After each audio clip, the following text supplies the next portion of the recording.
রাইতের বাজে 4:30, মোটামুটি সকাল হয়ে গেছে গা। আর এখন আমরা আছি সাগর পার, ওই যে এয়ারপোর্টের সামনে। আমাদের এখানের একজন লোক, মানে বাংলাদেশি লোক, রিসোর্টে মারা গেছে আজকে। উনি আইসে 1 মাস 20-25 দিন হইব, মালদ্বীপ। উনি আজকে মারা গেছে রাত 11টা বাজে। তো আমরা আইসি ওনার লাশ রিসিভ করার জন্য স্পিড বোট যাইব।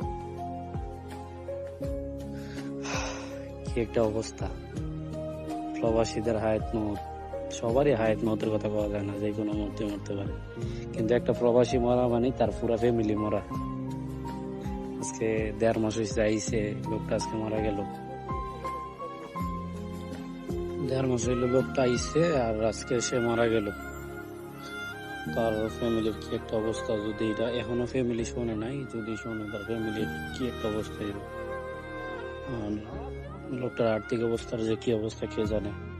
হয়তো অনেক টাকা ঋণ করে মালদ্বীপ আইছে, বিদেশ আইছে কিছু টাকা পয়সা ইনকাম করার জন্য, ফ্যামিলির আয় উন্নতির জন্য। আর আজকে লোকটা মারা গেল। তো কেয়ার করার, আল্লাহ জানে তার ফ্যামিলি খবর শোনার পর তার ফ্যামিলির কি একটা অবস্থা হইব।